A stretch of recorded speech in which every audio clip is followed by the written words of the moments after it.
Dear students, আজকে আমরা মাধ্যমিকের পর্ষদের টেস্ট পেপারের পেজ নাম্বার 259-এর 1 নম্বরের কোশ্চেনগুলো সলভ করব। তো আমাদের ফার্স্ট কোশ্চেনটা বলছে যে কয়লা খনিতে জমে থাকা কোন গ্যাসটিকে জ্বালানি হিসেবে ব্যবহার করা যায়। তো এটা হলো আমাদের মিথেন। তারপর বলছে যে আদর্শ গ্যাসের অণুগুলি গতিহীন হয় যে উষ্ণতায়, তা হলো এটা হয় আমাদের 0 কেলভিন উষ্ণতায়। তারপর বলছে যে বিক্ষেপিত অবস্থায় কোন বর্ণের আলোর তীব্রতা সর্বনিম্ন হয়। তো আমরা এটা জানি যে এখানে যে আলোর তীব্রতা হয় আই, এটা λ⁴ এর সাথে ব্যস্তানুপাতে পরিবর্তিত। এখন আমরা এটা জানি যে লাল আলোর ক্ষেত্রে, লাল বর্ণের যে আলো হয় তার ক্ষেত্রে ল্যামডাটা আমাদের ল্যামডার মান অর্থাৎ তরঙ্গ দৈর্ঘ্য সর্বোচ্চ হয়।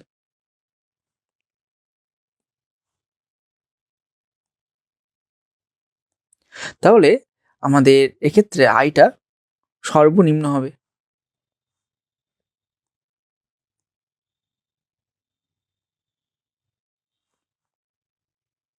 তো তাহলে আমাদের অপশন ডিটা অ্যান্সার হবে। তারপরে বলছে যে গ্যাসীয় পদার্থের আণবিক ভর m এবং বাষ্প ঘনত্ব d হলে সম্পর্কটি হলো, তো আণবিক ভর ইকুয়াল টু 2 ইন্টু বাষ্প ঘনত্ব হয়, তার মানে অপশন এটা হবে m ইকুয়াল টু 2d, এটা অ্যান্সার হবে। তারপরে কোশ্চেনটা বলছে যে দন্ত চিকিৎসকগণ ব্যবহার করেন উত্তল দর্পণ, উত্তল লেন্স, অবতল দর্পণ, অবতল লেন্স। তো এক্ষেত্রে অবতল দর্পণ ব্যবহার করে থাকেন। তারপরে বলছে যে তাপ পরিবাহিতাঙ্কের মাত্রীয় সংকেত হলো, তো তাপ পরিবাহিতাঙ্কের মাত্রীয় সংকেত আমাদের বের করতে হবে।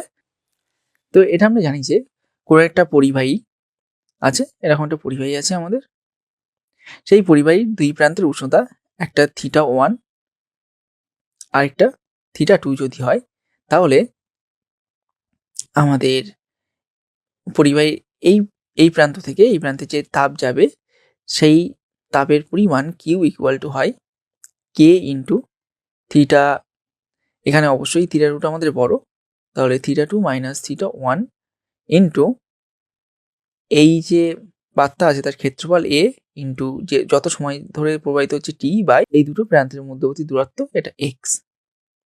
তো এখান থেকে আমরা কে এর রাশিমালটা বের করব। তো কে ইকুয়াল টু আমাদের হচ্ছে Q X by θ2 minus θ1 into এটি। তাহলে এর মাত্রা বের করতে গেলে এখানে আমাদের থার্ড ব্র্যাকেট দিয়ে দিতে হবে। এখন কিউ অর্থাৎ আমাদের শক্তির যে মাত্রা হয়, তাপ এক প্রকার শক্তি হয়, তার শক্তির মাত্রার সাথে সমান হবে M L square T to the power -2, আর এক্স এর মাত্রা হয় এল, আর θ2 মাইনাস θ1 অর্থাৎ তাপমাত্রার যে মাত্রা হয় সেটা হয় আমাদের ক্যাপিটাল থিটা। এ হলো ক্ষেত্রফল, তাহলে এল স্কোয়ার হবে এর মাত্রা, আর টি হলো আমাদের সময়, তাহলে ক্যাপিটাল টি হবে। এখন এখান থেকে আমাদের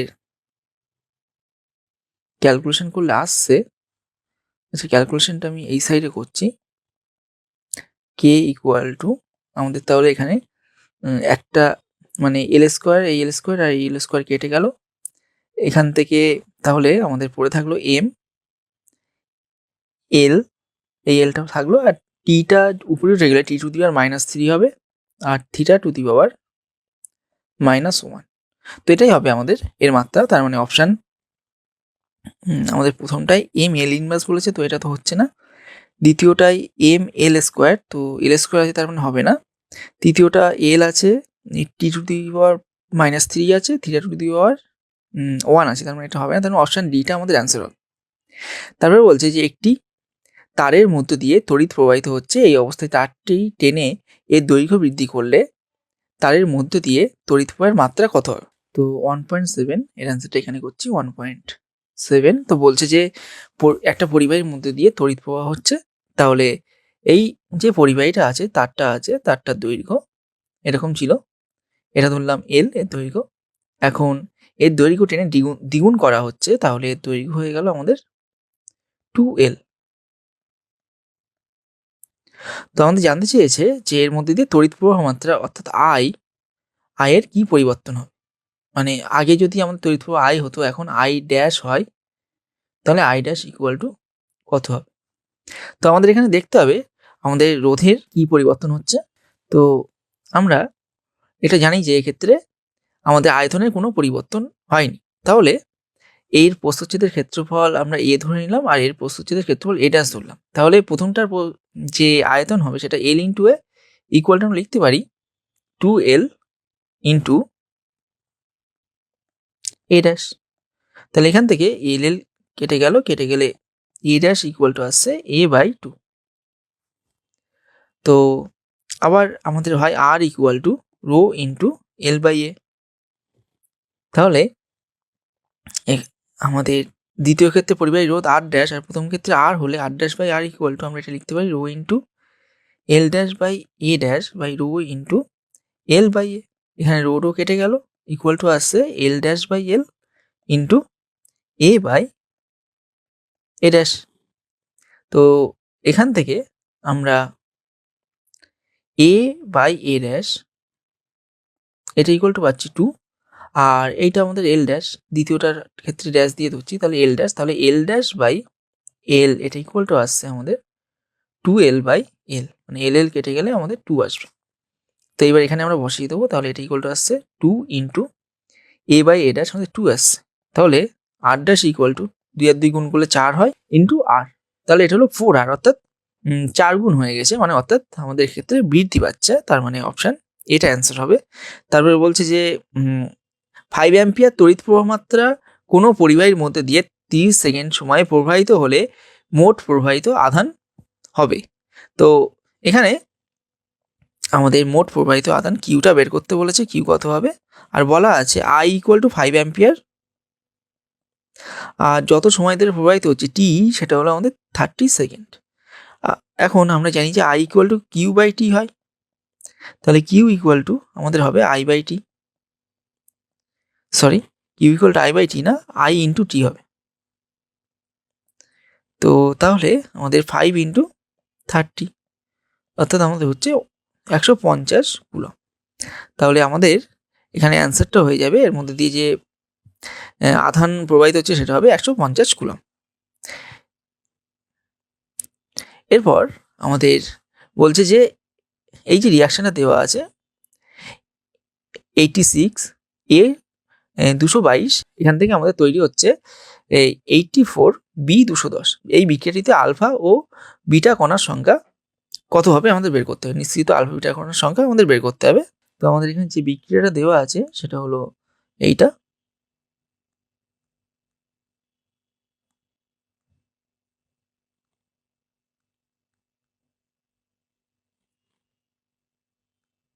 তো এখন আমরা এটা জানি যে আলফা কণা নির্গত হলে ভর সংখ্যা 4 একক কম, আর বিটা কণা নির্গত হলে আমাদের ভর সংখ্যার কোনো পরিবর্তন হয় না। তাহলে আমরা এই ভর সংখ্যার পরিবর্তন থেকে আলফা কণার সংখ্যা বের করে ফেলতে পারবো।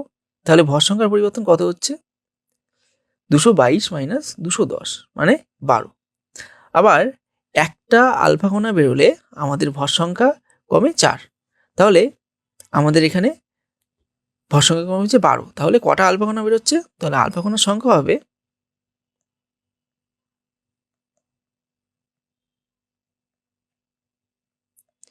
আমাদের 12/4 মানে 3টি। তাহলে এখানে আমরা আলফা কণার সংখ্যাটা পেয়ে গেলাম 3টি। এখন আমাদের বিটা কণার সংখ্যা বের করতে হবে। তো এই 3টে আলফা কণা বেরোনোর জন্য আমাদের ওর যে জেড অর্থাৎ পরমাণু ক্রমাঙ্কের পরিবর্তন হয়েছে,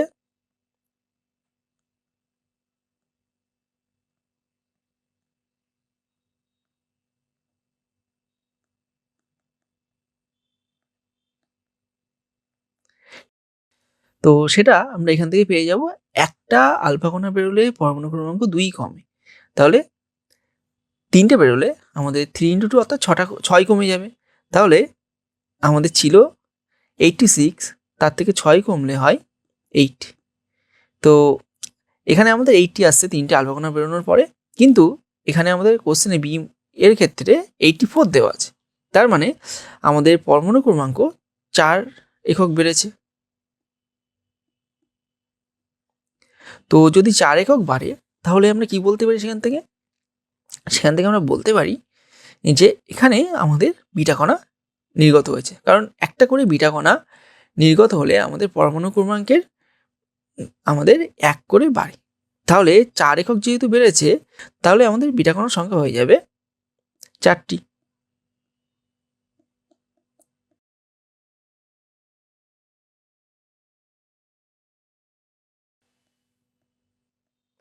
তাহলে আলফা কণা হলো 3টি আর বিটা কণা হলো 4টি। তাহলে অপশন ডিটা অ্যান্সার হবে। তারপরে বলছে প্রদত্ত মৌলগুলির মধ্যে কোনটি সন্ধিগত মৌল নয়। তো আমাদের এখানে যেটা দেওয়া আছে ক্যালসিয়াম, এটা আমাদের ক্ষারীয় মৃত্তিকা মৌল হয়, সেই কারণে এটা আমাদের সন্ধিগত মৌল হবে, তার মানে অপশন সিটা হবে। তারপরে বলছে যে NaCl যৌগে Na ও Cl পরমাণুর ইলেকট্রন বিন্যাস কত, মানে কি হবে সেটা জানতে চেয়েছে। তো 1.11 এখানে আমাদের সোডিয়াম আছে। সোডিয়ামের যে পরমাণু ক্রমাঙ্ক হয় সেটা হয় আমাদের 11। এর পরমাণু ক্রমাঙ্ক 11, তার মানে ওর যে ইলেকট্রন সংখ্যা সেটা আমাদের 11।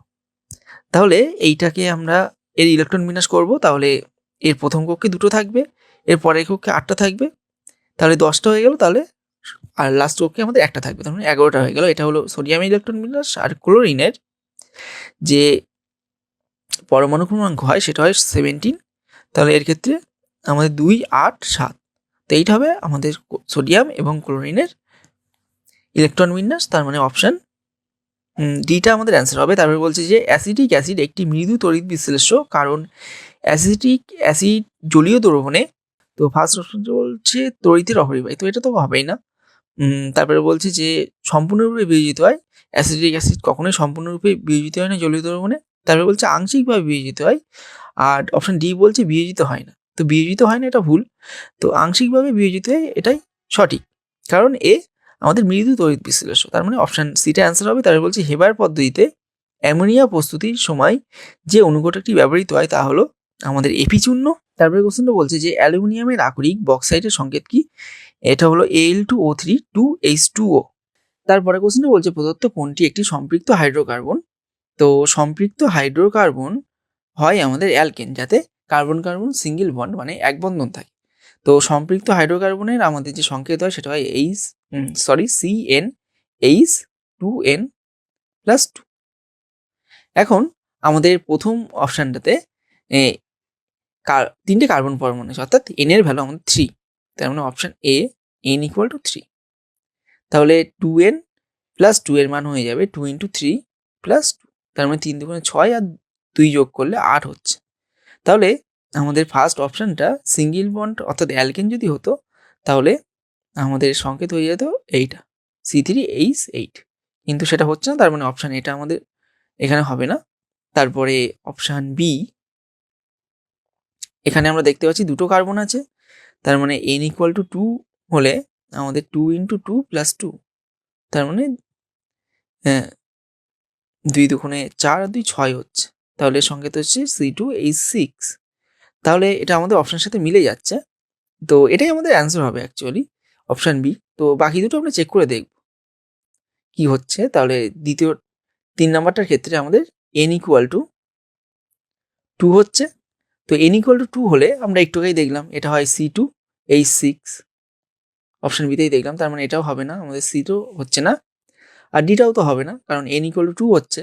তো এর সংকেত আমাদের C2H6 এর সাথে সমান হবে, তো এটা আমাদের তার মানে ভুল, তার মানে অপশান বিটাই আমাদের অ্যাকচুয়ালি অ্যান্সার হবে, অর্থাৎ সম্পৃক্ত হাইড্রোকার্বন হলো C2H6।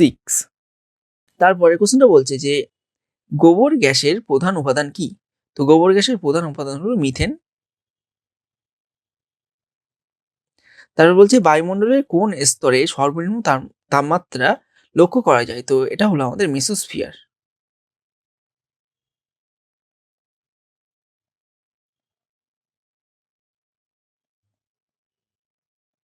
তারপরে কোশ্চেনটা বলছে যে আন্তর্জাতিক স্পেস স্টেশনের কক্ষপথটি বায়ুমণ্ডলের কোন স্তরে অবস্থিত। তো এর অ্যান্সার হবে থার্মোস্ফিয়ার।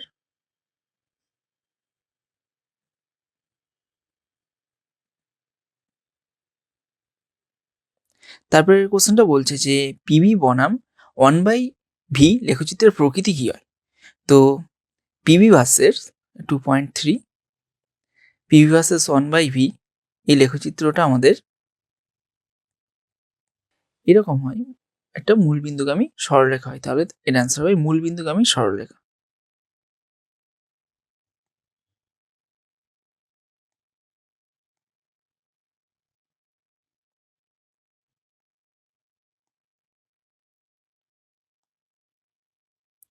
তারপরে বলছে যে চার্লসের সূত্রের ধ্রুবক কি। তো চার্লসের সূত্রে আমাদের চাপ এবং ভর ধ্রুবক থাকে। তাহলে ধ্রুবক হলো চাপ ও ভর। তারপর বলছি যে প্রদত্ত বিবৃতিটি সত্য না মিথ্যা লেখো। কঠিনের দৈর্ঘ্য প্রসারণ গুণাঙ্কের মান সেলসিয়াস স্কেলে ও কেলভিন স্কেলে একই হয়। তো এটা আমাদের সত্য। তারপর বলছি লোহা, ইনভার্ট, তামা এদের মধ্যে কম দৈর্ঘ্য প্রসারণ গুণাঙ্ক কোনটি? তো এটা হবে আমাদের ইনভার্ট। তারপর বলছে কোন ধরনের লেন্স দ্বারা হ্রস্ব দৃষ্টি প্রতিকার করা যায়? তো হ্রস্ব দৃষ্টির প্রতিকার করা যায় আমাদের অবতল লেন্স দ্বারা।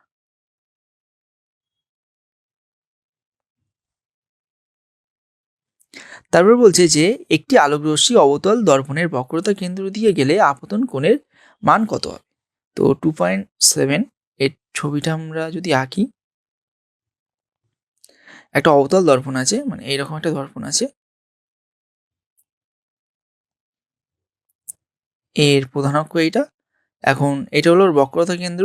বলছে একটা আলোকরশ্মি এই বক্রতা কেন্দ্রের মধ্যে দিয়ে গেলে ওর আপতন কোণ কত হবে। তো এখন আমাদের আপতন কোণ বের করতে গেলে আলোকরশ্মি এই পয়েন্টে এসে পড়েছে, তো এই পয়েন্টে আমাদের একটা স্পর্শক টানতে হবে। তো এখান থেকে আমরা দেখতে পাচ্ছি যে স্পর্শকে অবিলম্ব এইটা। তো এক্ষেত্রে আমাদের আপতন কোণ কত হয়ে যাচ্ছে? তাহলে 0 ডিগ্রি। এরপরে বলছে 2.8 রোধাঙ্কের এসআই একক কি? তো আমরা এটা জানি R equal to rho into L by A হয়। তাহলে রো ইকুয়াল টু হবে R into A by L. এখন আর অর্থাৎ রোধের একক ওহম, এ এর একক হয় মিটার স্কোয়ার, আর বাই এম এটা কাটলো, তাহলে এটা হয়ে গেল রো ইন্টু এম। তার মানে রোধাঙ্কের এসআই একক হলো ওহম মিটার। তো তারপরে কোশ্চেনটা বলছে যে ডায়নামোতে কোন ধরনের শক্তি তড়িৎ শক্তিতে রূপান্তরিত হয়? তো এর অ্যান্সার হবে যান্ত্রিক শক্তি।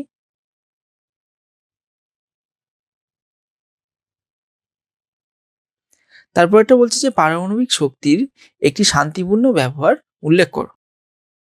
তো এর অ্যান্সার হবে নিউক্লিয় রিঅ্যাক্টর বা নিউক্লিয় চুল্লি।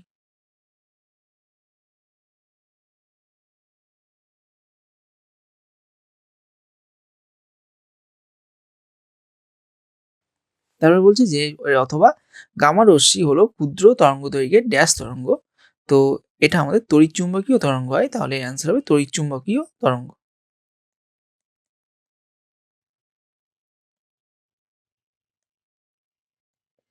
তারপর বলছে বাম স্তম্ভের সঙ্গে ডান স্তম্ভ সামঞ্জস্য বিধান করো। তো একটি অভিজাত মৌল, তো অভিজাত মৌল আমাদের হয় যারা সাধারণত ওই রাসায়নিক বিক্রিয়ায় অংশগ্রহণ করে না, তাদেরকে অভিজাত মৌল বলা হয়, বা সময়ের সাথে সাথে ক্ষয়প্রাপ্ত হয় না।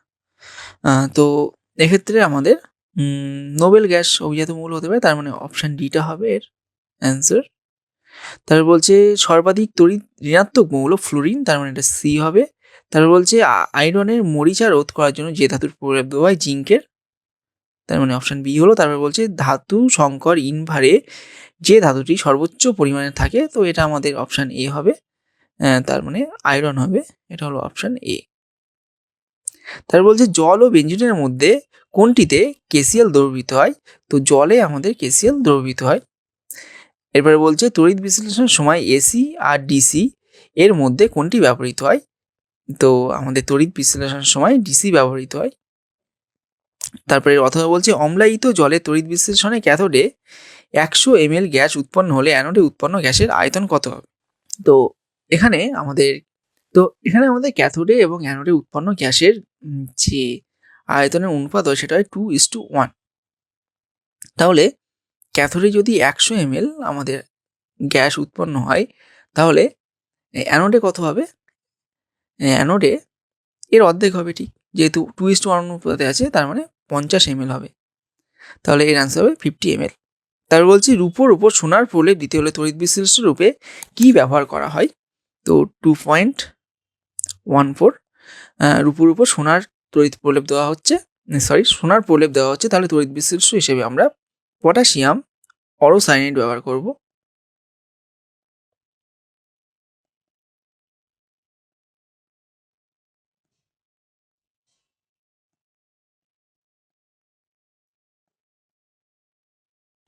তো 2.15। নাইট্রোলিমের যে রাসায়নিক উপাদান হয় সেটা হয় ক্যালসিয়াম সায়ানামাইড।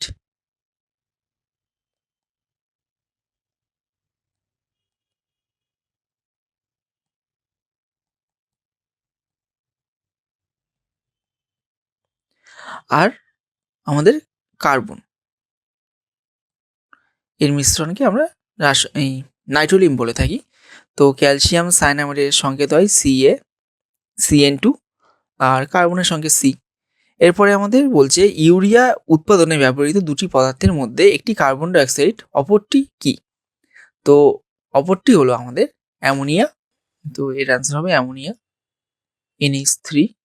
তারপর বলছে নাইট্রোজেনের পরীক্ষাগার প্রস্তুতিতে অ্যামোনিয়াম ক্লোরাইডের জলীয় দ্রবণের সঙ্গে অপর কোন যৌগের জলীয় দ্রবণ মিশ্রিত করে উত্তপ্ত করা হয়? তো এর অ্যান্সারটা হবে সোডিয়াম নাইট্রাইট।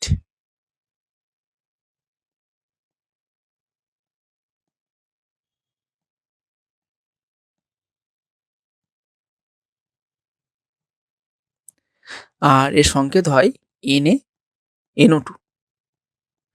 তারপরে কোশ্চেনে বলছে CH3 CH2 CHO এর ইউপ্যাক নাম লেখো। তো 2.17। এটা আমাদের এইরকম আছে CH3 CH2 CHO। তো এর ইউপ্যাক নাম লিখতে হবে। এখানে আমাদের একটা, দুটো, তিনটে কার্বন পরমাণু আছে, তার কারণে আমাদের প্রোপান কথাটা আসবে, এবং অ্যালডিহাইড গ্রুপ থাকার কারণে অ্যাল যুক্ত হবে, তার মানে এর নামটা হবে প্রোপানেল।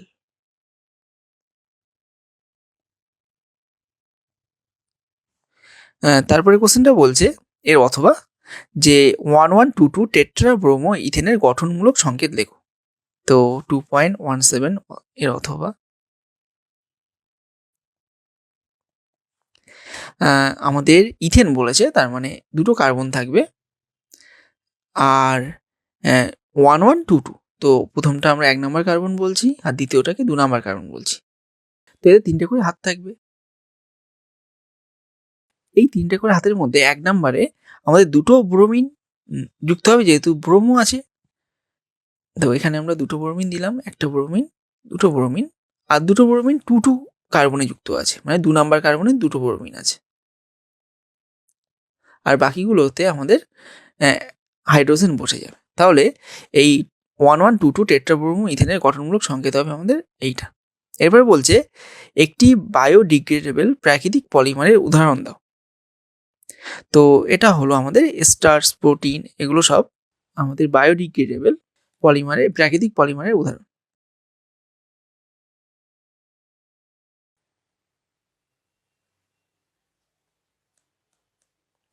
তাহলে আজকের ক্লাস এই পর্যন্ত। দেখা হচ্ছে নেক্সট ক্লাসে।